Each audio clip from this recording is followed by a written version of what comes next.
गति बढ़ाओ, भागो भागो भागो।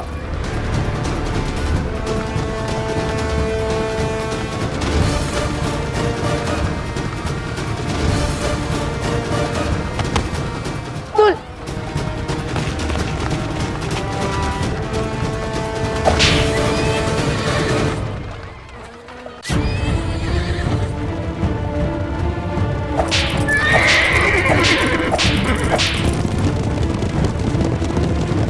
अंतिम पड़ाव, भ्रम भ्रम।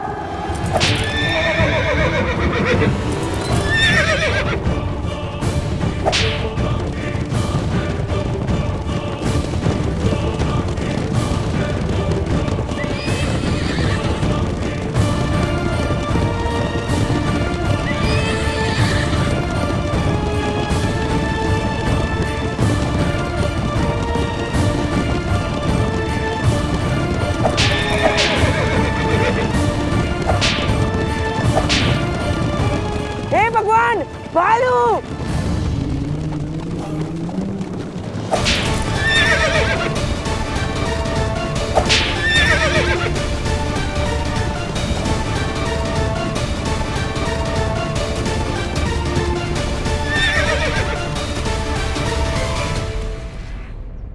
भयभीत होकर भाग गया, मूर्ख लुटेरा।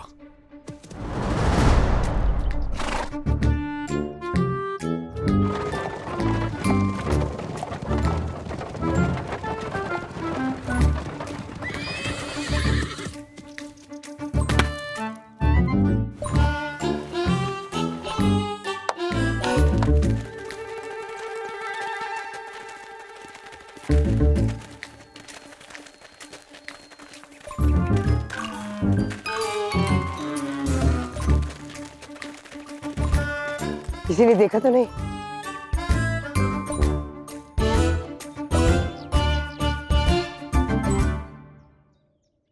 तुलभद्र का है?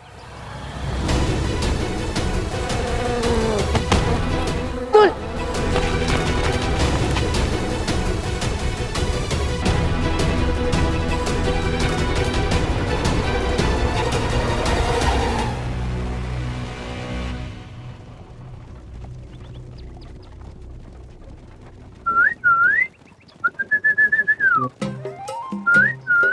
सुनो भाई,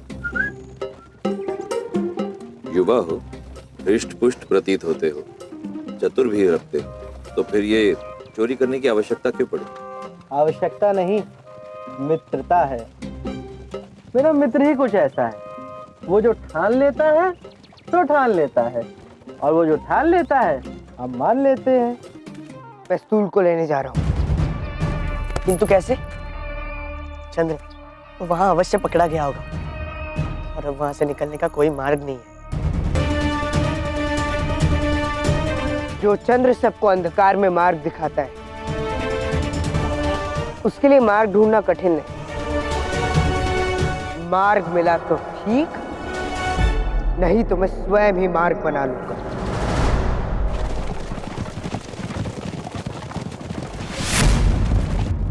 बड़े निश्चिंत प्रतीत होते हो।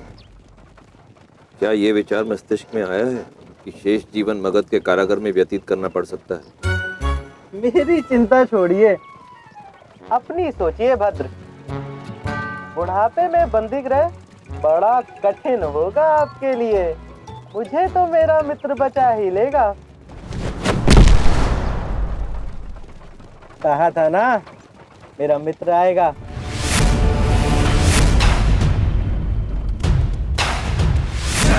कौन है? चंद्रगुप्त।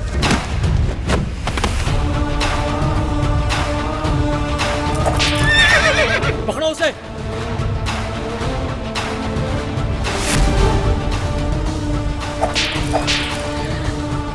सज्ज हो जाइए भद्र, हम शीघ्र ही मुक्त होने वाले हैं। हम?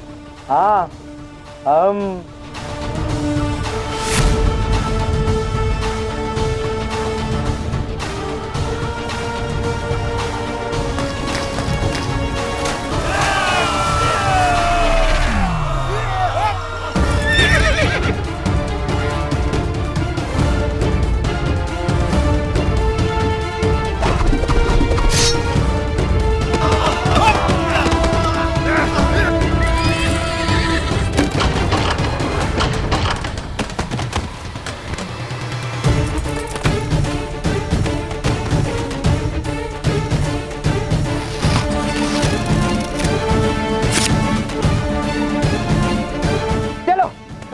भद्र, वो भी बंदी है। तुम्हारा कोई मित्र है? नहीं। तो फिर अपनी सहायता स्वयं करो। चलो।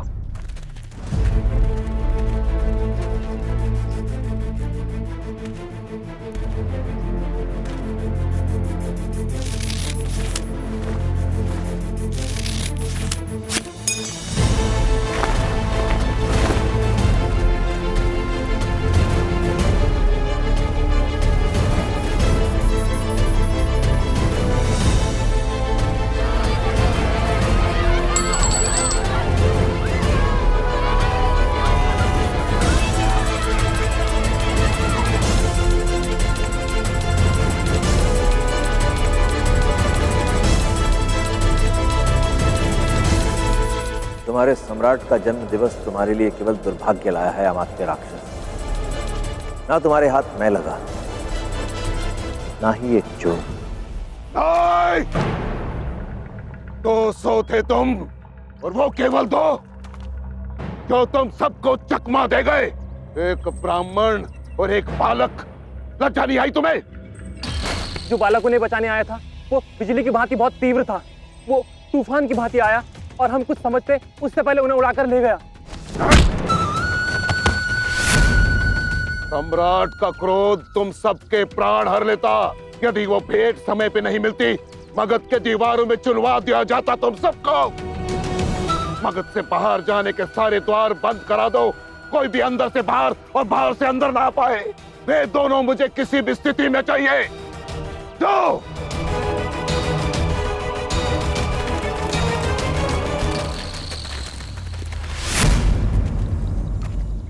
ये अवश्य उस चाणक्य की कुटिल बुद्धि की उपज है। परंतु वो बालक कौन था जिसने अपने जीवन पर खेलने का निर्णय लिया?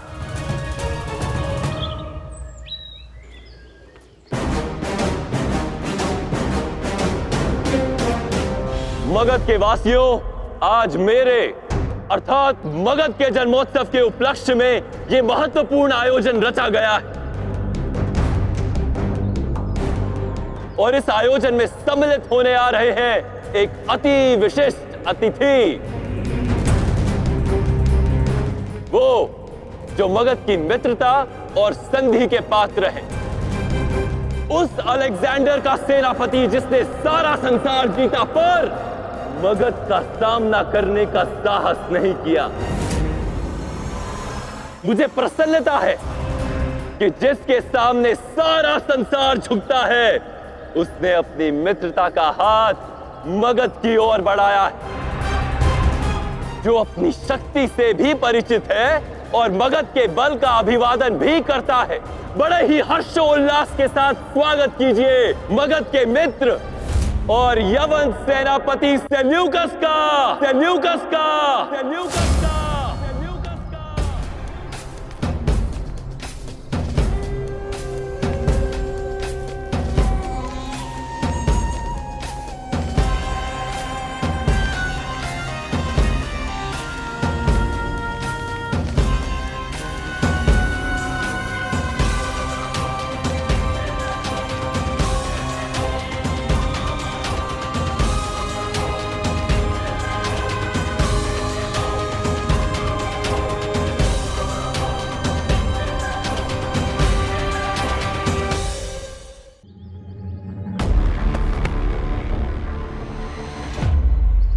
मेरे जन्मोत्सव पर विशिष्ट अतिथि बनकर आप पधारे, मैं गद हो गया। अब मैं आपको सम्मान दूंगा कि आप वो मूर्ति अनावृत होते हुए देखें जो मेरे ज्येष्ठ ढाकाओं ने मुझे भेंट की है। 100 हाथ ऊंची, 20 हाथ चौड़ी, स्वर्ण से बनी है सम्राट की प्रतिमा, जो 7 भागों से मिलकर बनी है। सम्राट के 7 भाइयों की ओर से उनके प्रेम और स्नेह का प्रतीक। बहुत खूब। इतना बड़ा सोने का मुजस्समा मगध के शाह के रुतबे और रसूख को बखूबी बयां करेगा। निस्संदेह निस्संदेह वो मेरे शत्रुओं को हमारी सीमा से दूर रखेगा और मेरे मित्रों को अपने सीमा में रहने की सीख देगा।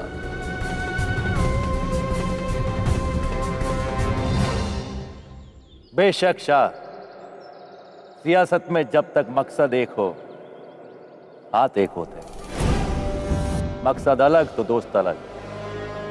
मैं दुआ करता हूं कि हम दोनों का मकसद हमेशा एक हो, ताकि इस्तकबाल में उठी शमशीर चीरने को ना झुके। यही गुण तो मुझे भाता है आपका सेल्यूकस। शब्द तलवार की भांति तेज धार और सोच घुड़सवार की भांति घुमावदार। उत्तम।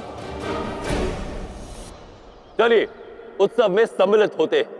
आइए।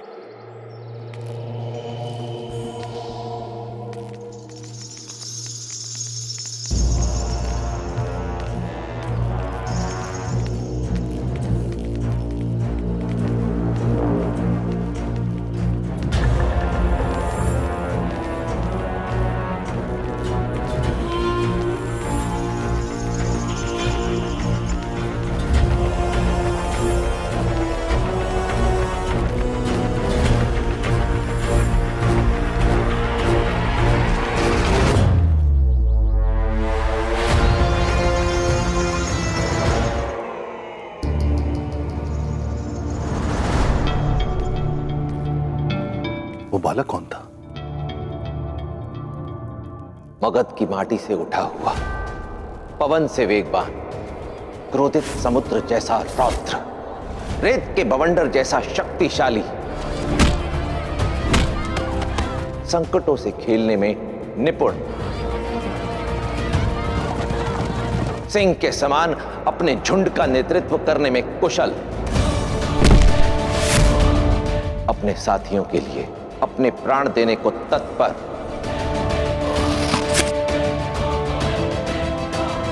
और बिना स्वार्थ एवं कारण के मुझ जैसे अपरिचित के प्राण बचाने वाला उदार। उसमें वो प्रत्येक गुण है शतकार जो मैं भारत के भविष्य में देखता हूं। वही होगा अखंड भारत का सम्राट। नाम क्या था उस बालक का?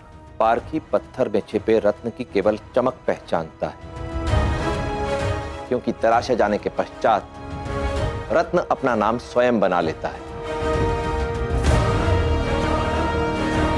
और उसे तराशने के लिए मुझे उसे ढूंढना होगा। क्षमा करें आचार्य, किंतु एक स्त्री का आभूषण अपने गले में धारण करने वाला बालक भावी सम्राट कैसे बन सकता है? ये आभूषण अवश्य ही उसकी मां का होगा,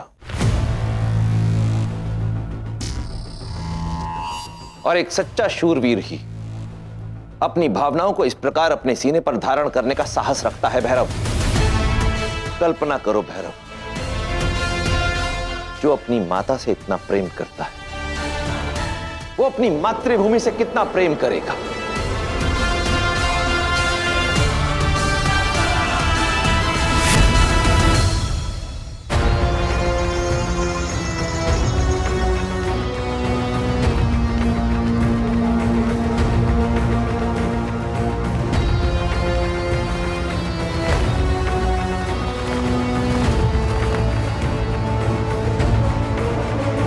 अब जो मूर्ख मगध के सामने शीश उठाने का दुस्साहस करते हैं, उनकी पगड़ी भी गिर जाएगी जब वो देखेंगे कि मगध सम्राट का प्रतिरूप कितना भव्य है, कितना विशाल है। जितना तेजस्वी उतना वैभवशाली होता है, नख से लेकर शीश तक।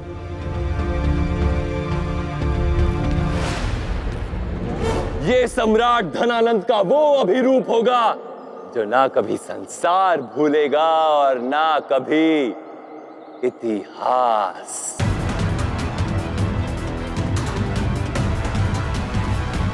सम्राट धनानंद की, सम्राट धनानंद की, सम्राट धनानंद की, सम्राट धनानंद की, सम्राट धनानंद की।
अद्भुत। मगध सम्राट का वास्तविक रूप ऐसा ही है। नख से लेकर धड़ तक स्वर्ण मंडित, परंतु सर गधे का। उस मूर्ख का जिसे वैशाख माह में सूखे हुए घास को देखकर ये लगता है कि सारी घास उसी ने खा ली और अब वो सबसे बलशाली है। उचित ही कहा, सम्राट की ये छवि संसार में ना कभी कोई भूलेगा और ना ही इतिहास में। अरे जेश!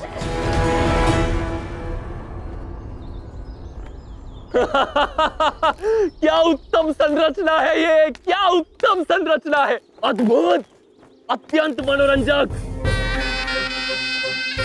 यहाँ पर हर कोई ये जानता है कि मुझे उपहास कितना प्रिय है। और मेरे ज्येष्ठों से अधिक ये कौन जान सकता है कि मेरे मुख पर प्रसन्नता किस प्रकार लाई जाए। ज्येष्ठ, उत्तम प्रतिमा है ये, उत्तम प्रतिमा।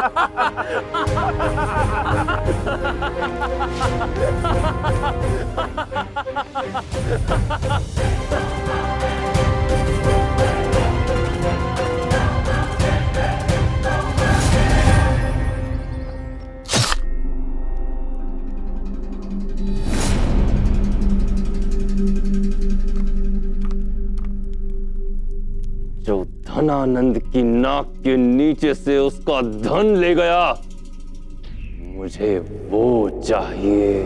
इस घटना चक्र के पीछे कुछ युवक हैं, परंतु उनका मुख किसी ने देखा नहीं। परंतु मैं शीघ्र अतिशीघ्र उन्हें बंदी बना लूंगा। महामात्य, आप गणित के लिए अत्यंत प्रसिद्ध है ना? तो आज मुझे आपकी तनिक सहायता चाहिए ये जानने में कि मगध में लगभग कितने युवक हैं। 2 लाख। ये रहे मगध के युवक। अब इनमें से लगभग लड़के कितने होंगे? 1,10,000 महामहिम। अब यदि अनुमान लगाया जाए तो इनमें से 15 से 16 वर्ष की आयु के कितने होंगे? लगभग 25,000 महामहिम।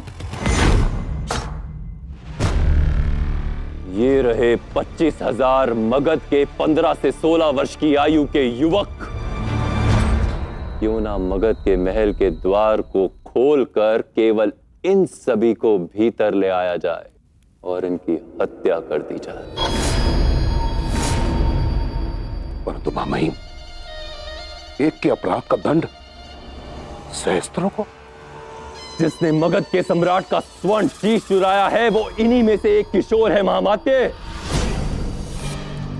से पहले उसका दुस्साहस मगध के और युवाओं का साहस बने। नष्ट कर दीजिए उन शरीरों को जिनमें भविष्य में मगध के विरुद्ध विद्रोह भर सकता है। आज सेल्यूकस के समक्ष मेरा अपमान हुआ है। यदि प्रतिकार ना लिया गया तो कल कोई भी विद्रोह कर सकता है।